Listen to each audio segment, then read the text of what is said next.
La symétrie, en physique comme en mathématiques, désigne la propriété d'effectuer une transformation sur un objet ou un système sans que l'on puisse observer de différence apparente. Par exemple, un visage humain semble presque identique lorsqu'on le retourne horizontalement, illustrant ainsi une symétrie par réflexion horizontale. Le cercle constitue un exemple encore plus évident de symétrie, car il reste invariant lorsqu'on le retourne, le fait pivoter ou le décale dans l'espace. D'autres formes géométriques, comme les triangles et les carrés, possèdent des symétries plus limitées. Ainsi, un triangle équilatéral présente une symétrie lorsqu'on le tourne de 120 degrés, 240 degrés ou 360 degrés, tandis qu'un carré est symétrique par rotation successive de 90 degrés, ainsi que par réflexion horizontale ou verticale. On distingue généralement deux catégories principales de symétrie, les symétries discrètes et les symétries continues. Les symétries discrètes concernent des transformations précises en nombre limité, comme certaines rotations ou réflexions définies à des angles précis.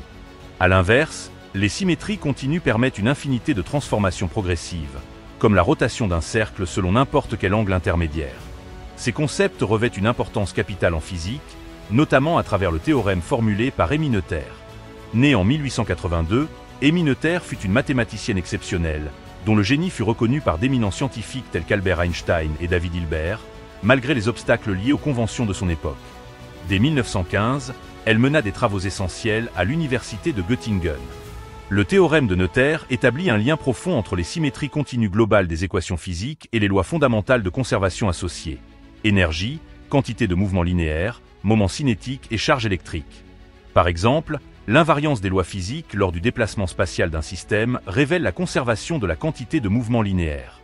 De même, la symétrie par translation temporelle correspond à la conservation de l'énergie, tandis que les symétries par rotation spatiale traduisent la conservation du moment cinétique, moment angulaire.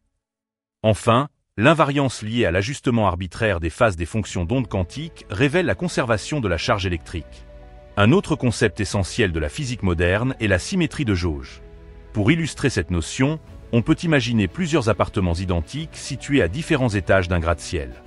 Bien qu'un objet placé à un étage supérieur possède une énergie potentielle supérieure à celle d'un objet identique placé à un étage inférieur, les résultats d'expériences locales, comme la vitesse d'un chat sautant d'une table jusqu'au sol, restent identiques quel que soit l'étage, car les différences de référence énergétique n'affectent pas les phénomènes physiques observables.